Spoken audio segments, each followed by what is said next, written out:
Right breaking news చూస్తున్నాం. ఎప్పుడెప్పుడు అని కాంగ్రెస్ పార్టీ థర్డ్ లిస్ట్ కోసం ఆశాహులు ఎదురు చూస్తున్నారు. అయితే ఎటకేలకైతే థర్డ్ లిస్ట్ అయితే వదిలింది. 16 మందితో కాంగ్రెస్ పార్టీ మూడో జాబితాను అయితే విడుదల చేసింది. దీనిపై మరింత సమాచారం మా ప్రతినిధి ఉపేందర్ అందిస్తారు. ఉపేందర్, చెప్పండి, ఈ 16 మందిలో ఎవరెవరు ఆశాహులు దక్కించుకున్నారు, ఎవరెవరికి సీనియర్లకి ప్రాధాన్యత ఇచ్చారు, ఎలా ఉంది ఈ లిస్ట్ అసలు?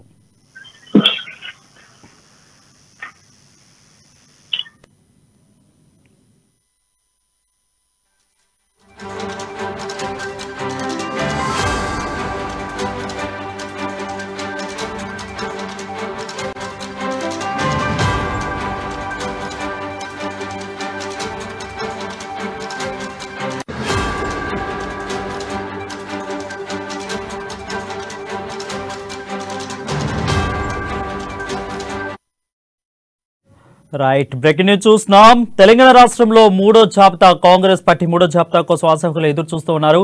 సో ఎట్టకేలకైతే 16 మందితో మూడో జాబితాను అయితే కాంగ్రెస్ పార్టీ విడుదల చేసింది. సో ఈ లిస్టులో ఎవరెవరు ఉన్నారు, ఎవరెవరు ఉండబోతున్నారు, ఆశాహకులు ఎవరెవరు దక్కించుకున్నారు, ఎవరెవరికి ప్రాధాన్యత వచ్చింది అనేది మనం తెలుసుకుందాం. మా ప్రతినిధి ఉపేందర్ దీనిపై మరింత సమాచారం అందిస్తారు. ఉపేందర్, చెప్పండి. తెలంగాణ రాష్ట్రంలో ఎన్నికల ప్రక్రియ కొనసాగుతున్న నేపథ్యంలో కాంగ్రెస్ మూడవ జాబితా పెండింగ్ లో ఉంచి ఉత్కంఠకు సంబంధించి వరకు తెలంగాణ రాష్ట్ర ప్రజలు కాంగ్రెస్ జాబితా ఎదురు చూస్తా ఉన్నారు. ఈ నేపథ్యంలో తెలంగాణ రాష్ట్రంలో 19 నియోజకవర్గాలకు సంబంధించి పెండింగ్ లిస్టు ఉండగా థర్డ్ లిస్ట్ కోసం వెయిట్ చేస్తున్నటువంటి కాంగ్రెస్ శ్రేణులకు, కాంగ్రెస్ అభిమానులకు ఏఐసిసి ఆల్ ఇండియా పార్టీ ఈ రోజు మూడో జాబితాని విడుదల చేసింది. ప్రధానంగా 19 నియోజకవర్గాలకు సంబంధించి ఈ జాబితా పెండింగ్ ఉండగా ఖమ్మంకు సంబంధించి ప్రధానంగా 5 నియోజకవర్గాల్లో ఆ జాబితా పెండింగ్ ఉంది. దాంట్లో ప్రధానంగా కొత్తగూడెం పొత్తులో భాగంగా సిపిఐ కేటాయించిన అనంతరం అటు అశ్వరావుపేటకు సంబంధించి, అదే సందర్భంలో ఇల్లెందు, వైరా, సత్తుపల్లికి సంబంధించి ఈ 4 చోట్ల ఖమ్మం జిల్లాలో అభ్యర్థుల్ని ప్రకటించింది. ఈ 4 కూడా మొదట ఏదైతే పొంగులేటి శ్రీనివాసరెడ్డి ప్రధానమైనటువంటి అనుచరులు అనుకున్నటువంటి నేతలు ఎవరైతే ఉన్నారో వీళ్ళందరికీ కూడా ప్రధానంగా ఈ సీటు కేటాయించేటువంటి దాఖలు కూడా ఉన్నాయి. ప్రధానంగా వైరాకు సంబంధించి మాలోత్ రామదాస్ నాయక్ సీటు కేటాయించగా ఇల్లెందుకు సంబంధించి జెడ్పీ చైర్మన్ కొత్తగూడెంకి చెందినటువంటి నేత మాజీ ఎమ్మెల్యే ఇల్లెందుకు సంబంధించినటువంటి కోరం కనకయ్యకు ఇల్లెందుకు సంబంధించి సీట్ కేటాయించారు. అదే నేపథ్యంలో అశ్వరపేటకు సంబంధించి జారే ఆదినారాయణ శ్రీనివాసరెడ్డికి ప్రధాన అనుచరుడుగా కాంగ్రెస్ లకు సంబంధించినటువంటి నేతగా గుర్తింపున్నటువంటి నేత అక్కడ అభ్యర్థిని ప్రకటించినటువంటి నేపథ్యం కనబడుతుంది. సత్తుపల్లి నియోజకవర్గానికి సంబంధించి అటు ప్రధానమైనటువంటి అంశం రేణుకా చౌదరికి సంబంధించిన వర్గానికి చెందినటువంటి ఎవరైతే ఉన్నారో మట్టా దయానంద్ సతీమణి రాగమ ఇప్పటికే ప్రజల్లో ఉన్నటువంటి సత్తుపల్లి నియోజకవర్గ వ్యాప్తంగా కూడా ప్రజల్లోకి వెళ్లి ఓటు అభ్యర్థిస్తూ కాంగ్రెస్ యొక్క శక్తిని చాటేందుకు కోసం కూడా ప్రధానంగా కాన్సన్ట్రేషన్ చేస్తూ ఒక మహిళా అభ్యర్థిని అక్కడ సత్తుపల్లి నియోజకవర్గం కూడా కాన్సన్ట్రేషన్ చేసి అక్కడ రాగమాయికి సంబంధించి డాక్టర్ మట్టా దయానంద్ సతీమణికి ఇవ్వడం అనేది ప్రధానంగా జరిగింది. ఓవరాల్ గా చూసుకుంటే ఖమ్మం, ఉమ్మడి ఖమ్మం జిల్లా కావచ్చు, తెలంగాణ రాష్ట్ర ప్రజలు కావచ్చు, కాంగ్రెస్ యొక్క ఏదైతే మూడో జాబితా ఉందో ఈ జాబితా అనేది ఎప్పుడు విడుదల చేస్తుందా అనేటువంటిది కూడా ప్రధానంగా వేచి చూస్తా ఉన్నారు. ఇప్పటి వరకు తెలంగాణ రాష్ట్ర వ్యాప్తంగా కూడా కాంగ్రెస్ ప్రకటించినటువంటి ఏదైతే అభ్యర్థుల లిస్ట్ ఉందో కాంగ్రెస్ చాలా ఆచితూచి కూడా అడుగులేస్తా ఉంది. ఎలాగైనా సరే ఈసారి అధికారాన్ని దక్కించుకోవాలని చెప్పేసి కూడా తీవ్ర స్థాయిలో ప్రయత్నిస్తున్నటువంటి కాంగ్రెస్ ప్రస్తుతం వ్యూహాత్మకంగా అడుగులేస్తూ మూడో జాబితాను దాదాపు ఆల్రెడీ నామినేషన్ ప్రక్రియ ప్రారంభం ఇప్పటికి కూడా 4 రోజులు అవుతున్నటువంటి నేపథ్యంలో ఇంకో కొద్ది రోజులు మాత్రమే ఉన్నటువంటి నామినేషన్ ప్రక్రియకు కొద్ది రోజుల ముందే మూడో జాబితా ప్రకటించేసి కూడా సంచలనమైనటువంటి ప్రకటన చేసిందని కూడా చెప్పుకోవచ్చు. ఇక్కడ ఇన్నాళ్ళు ఒక వామపక్ష పార్టీలతో పొత్తు ఉంది అని చెప్పేసి భావించినటువంటి పొత్తు వల్లనే ఆలస్యం అవుతుందని భావించినటువంటి శ్రేణులు అది కాకుండా ఉన్నటువంటి నేతలందరినీ ప్రధానమైనటువంటి కాంగ్రెస్ శ్రేణుల్ని టిక్కెట్ ఆశావాహులు ఎవరు కూడా కాంగ్రెస్ పార్టీకి దూరం ఉండకోకుండా ప్రజలు అసంతృప్తి చెందకోకుండా ప్రజలందరినీ అంటే ప్రధానంగా కాంగ్రెస్ శ్రేణులందరూ కూడా ఐక్యంగా ఉంచేందుకు కోసం కూడా చాలా పకడ్బందీ ప్లాన్ తోటి ఏఐసిసి ఈ రోజు ప్రకటించింది. ఈ నేపథ్యంలో ఖమ్మం జిల్లా వ్యాప్తంగా ప్రధానంగా వైర నియోజకవర్గంలో విజయబాయ్ అని చెప్పేసి మహిళకు వస్తుందని చెప్పేసి కూడా అక్కడ అనేక మంది కూడా భావించారు. కానీ అక్కడ విజయబాయ్ టికెట్ రాకపోవడం కొంత నిరాశ అయినప్పటికీ భారత్ మదన్ లాల్కి వ్యతిరేకంగా రామదాస్ కూడా బలమైనటువంటి నేతగా ఉన్నటువంటి నేపథ్యంలో ప్రస్తుతం గట్టి పోటీ రానున్నటువంటి రోజుల్లో ఖమ్మం జిల్లా నుంచి బీఆర్ఎస్ ఉంటుందని కూడా చాలా స్పష్టంగా చెప్పుకోవచ్చు. రైట్ అయితే చూసుకున్నట్లయితే కొత్త నేతల చేరికతో మళ్ళీ మూడో లిస్టు మార్చే ఛాన్స్ ఉంటుందా, 4వ లిస్టును ఆశించవచ్చా? ఒకవేళ ఉంటే ఏ నేతలు మారే అవకాశాలు ఏమైనా కనిపిస్తున్నాయి? వరుణ్ ప్రస్తుతం అయితే సమయం కూడా లేదు కాబట్టి కాంగ్రెస్ సంబంధించి ఎట్టి పరిస్థితుల్లో కూడా మార్చేటువంటి అవకాశం కూడా లేదు. ఇప్పటికే ప్రకటించినటువంటి 16 నియోజకవర్గాలు ఏవైతే ఉన్నాయో ఈ 16 నియోజకవర్గాల్లో కొన్ని చోట్ల ప్రధానమైనటువంటి వనపర్తి బోధులు అభ్యర్థులు కాంగ్రెస్ సంబంధించి అభ్యర్థులను మార్చింది. అక్కడ వాళ్ళకి సంబంధించి గ్రాఫ్ డౌన్ ఫలితంగా వాళ్ళిద్దరు అభ్యర్థులు మార్చినటువంటి నేపథ్యం కనబడతా ఉంది. ఓవరాల్ గా 16 నియోజకవర్గాలు కావచ్చు లేదా ప్రధాన ఖమ్మం జిల్లా కావచ్చు, ఈ ఖమ్మం జిల్లాలో అభ్యర్థులు మార్చిన ప్రసక్తే లేదు. ఈ గత కొన్ని రోజుల్లోనే అంటే దాదాపు ఇలా 6వ తారీఖు పూర్తి అయిపోయింది. 7, 8, 9 4 రోజులు గడువు ఉన్నటువంటి నేపథ్యంలో ఈ 4 రోజులు అభ్యర్థి మార్చే అవకాశం కూడా లేదు. సిపిఎం కూడా ఇప్పటి వరకు వైర టికెట్ ఆశించి సిపిఎం కూడా భంగపడి ఒంటరిగా పోటీ చేస్తా ఉంది. ప్రస్తుతం ఎటువంటి అడ్డంకులు లేకుండానే 3వ జాబితా ప్రకటించేసి ఇక నామినేషన్ ప్రక్రియ కొనసాగించేసి కూడా ప్రధానమైనటువంటి నాయకత్వం ఎవరైతే ఉన్నారో కాంగ్రెస్ అగ్ర నాయకత్వం తెలంగాణ రాష్ట్రం మీద ప్రధాన ఫోకస్ చేశాడు. రాహుల్ గాంధీ, అటు ప్రియాంక గాంధీ, మరోవైపున సోనియా గాంధీ, వీరు ముగ్గురు కూడా 3 వైపుల ప్రచారాన్ని నిర్వహించేసి కాంగ్రెస్ ని తెలంగాణ రాష్ట్రంలో తిరిగి అధికారంలో తీసుకొచ్చేందుకోసం కూడా అన్ని రకాలుగా అసలు ప్రయోగిస్తా ఉన్నారు. ప్రధానంగా కొడంగల్లో ప్రధాన కేసీఆర్ పై కామారెడ్డిలో ప్రధానమైనటువంటి పోటీ చేయాలని చెప్పేసి నిర్ణయించినటువంటి ఏదైతే ఉందో అక్కడ కూడా బలమైనటువంటి పోటీ సీఎం కేసీఆర్ కి రేవంత్ రెడ్డి వైపు నుంచి ఉంటుందని కూడా ప్రధానంగా అంచనా వేస్తా ఉన్నారు. ఏదేమైనా తెలంగాణ రాష్ట్రానికి సంబంధించి కాంగ్రెస్ వ్యూహాత్మక అడుగులేస్తూ అభ్యర్థుల ప్రకటనకు సంబంధించి ప్రధానంగా చర్చ కొనసాగుతా ఉంది. ప్రస్తుతం టికెట్ ప్రకటించే విషయంలో కాంగ్రెస్ చేసినటువంటి ప్రతి అడుగు కూడా సక్సెస్ఫుల్ కి దారితీస్తుంది, విజయానికి చేరువవుతుందని చెప్పేసి కూడా ప్రజలు అభిప్రాయపడతా ఉన్నారు.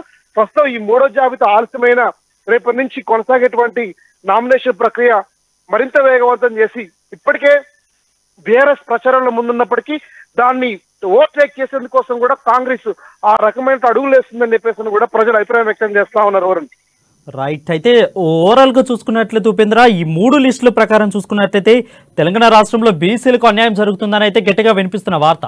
సో ఈ బీసీలకి న్యాయం జరిగింది 3 లిస్టులు అనుకోవచ్చు.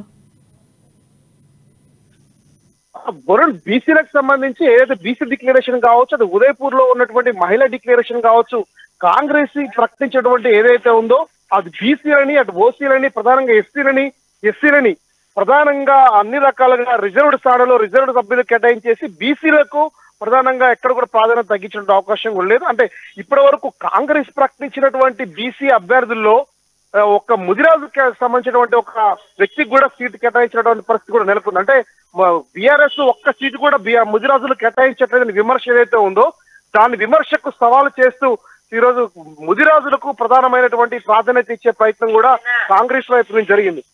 ఈ నేపథ్యం ప్రధానంగా ఏంటంటే బీసీలు కావచ్చు, ఎస్సీలు కావచ్చు వీళ్ళందరినీ కూడా కాంగ్రెస్ ఇప్పటికే కలుపుకుంటూ పోతుంది. ప్రస్తుతం అంటే బీసీ ఓటింగ్ దూరం చేయకోకుండా బీసీలకు అన్ని రకాల హామీలు ఇస్తూ కూడా ఈ ఎలక్షన్ లో ఏ ఒక్క ఓటు కూడా దూరంగా ఉండేందుకోసం కూడా కాంగ్రెస్ చేసినటువంటి ఏదైతే ప్లాన్ ఉందో ఆ ప్లాన్ సక్సెస్ అయిందని కూడా చాలా స్పష్టంగా చెప్పుకోవచ్చు. Varun right. Thank you Upender for the updates.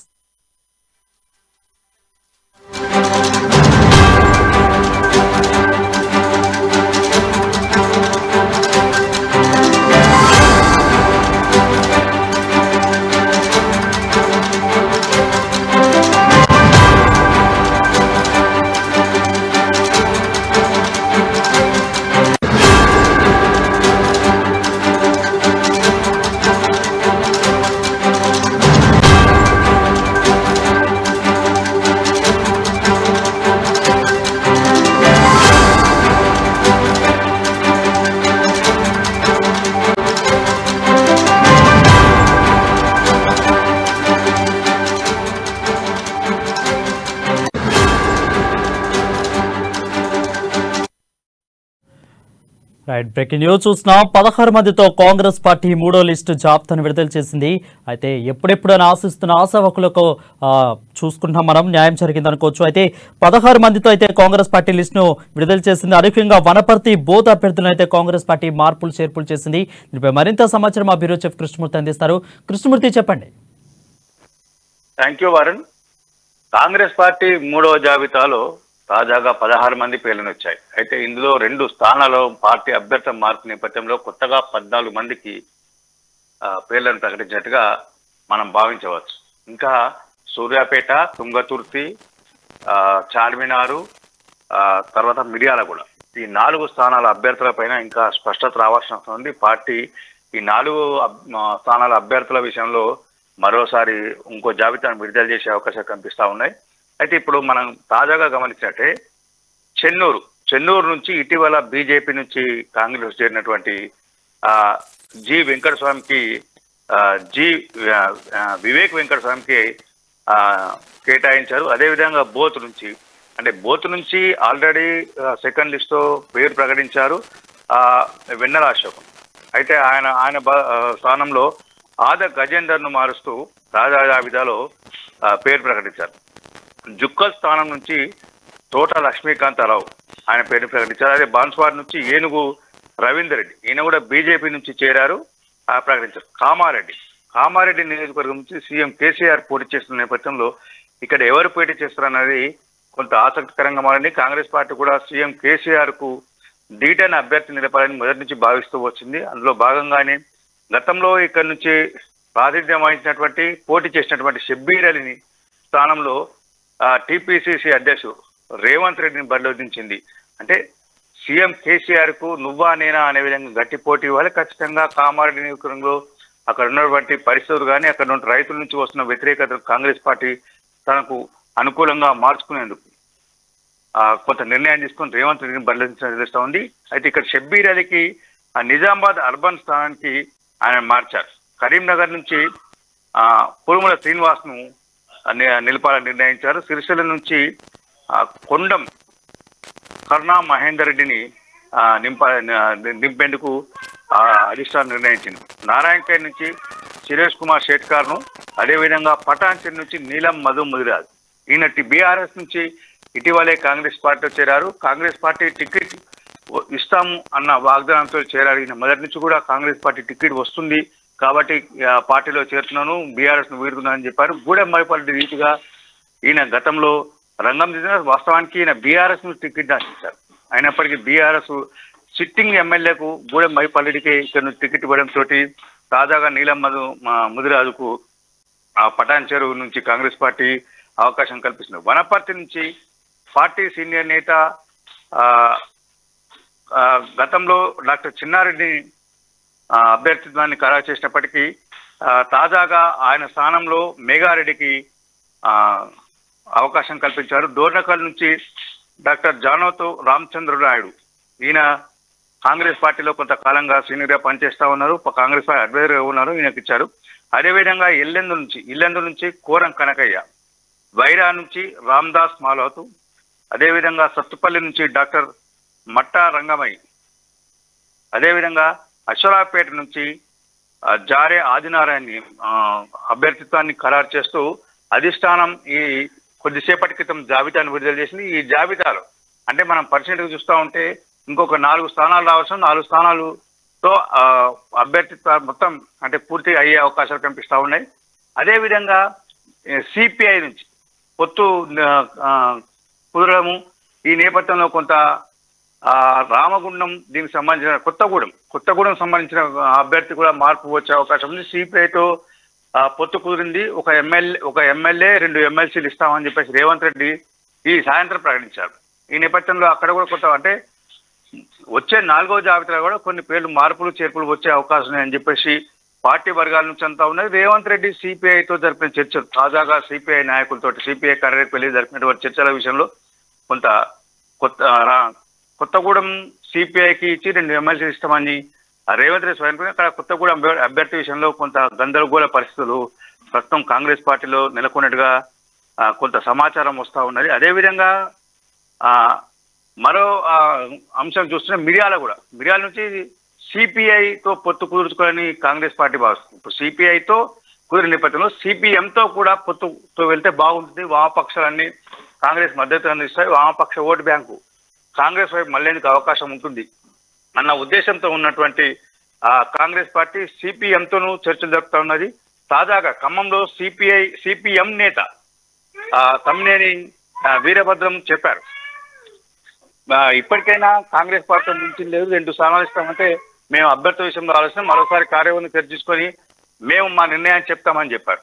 అంటే ఆయన ఇంకా పొత్తుల కోసం ఆశాజనకంగా ఉన్న విషయాన్ని పరోక్ష సంకేతాలు ఇచ్చారు. కాబట్టి కాంగ్రెస్ పార్టీ కూడా సిపిఎంతో పొత్తు పెట్టుకుంటే బాగుంటుంది అన్న ఉద్దేశంతో ఉంది. అందుకని అక్కడ మిర్యాలగూడ సంబంధించిన అంశం చూద్దాం. మిర్యాలగూడ నుంచి జూలకంటి రంగారెడ్డి గతంలో ప్రాధాన్యం వచ్చారు. ఆయనకే మరి తిరిగి బరిలో నింపాలని సిపిఎం భావిస్తూ ఉన్నాయి. ఈ నేపథ్యం మిర్యాలగూడ టికెట్ను స్థానాన్ని సిపిఎంకు కేటాయిస్తే బాగుంటుందని చెప్పి కాంగ్రెస్ పార్టీ ఉద్దేశంగా కనిపిస్తుంది. కాబట్టి సిపిఎంకు మిర్యాలగూడ ఇవ్వాలని అక్కడ ఆపినట్టుగా తెలుస్తూ ఉంది. అదేవిధంగా సూర్యాపేట, తుంగతుర్తి ఈ రెండు అసెంబ్లీ విషయంలో కొంత పార్టీ ఆచేతూచి స్పందించాలి, బలమైన అభ్యర్థిని అక్కడ దింపాలని చెప్పేసి నిర్ణయించింది. చార్మినార్, పాత వర్షం చార్మినార్ విషయంలో మైనార్టీ నేతకు కాంగ్రెస్ పార్టీ అవకాశం ఇవ్వాలని భావిస్తూ ఉంది. కాబట్టి అక్కడ మైనార్టీ నేతకు ప్రాతినిధ్యం బాగుంటుంది. మైనార్టీ అంటే ఎవరు అనే విషయంలో ఇద్దరు పోటీ పడుతున్నారు. దాంట్లో ఎవరైతే బాగుంటుంది అనే విషయంలో కొంత అధిష్టానం, కొంత మల్లగుల్లారు పడుతున్న తెలుస్తుంది. కాబట్టి అధిష్టానం ఈ విషయంలో కూడా త్వరలో నిర్ణయం తీసుకునే అవకాశం కల్పిస్తూ ఉన్నాయి. వారు thank you Krishnamurthy for the updates.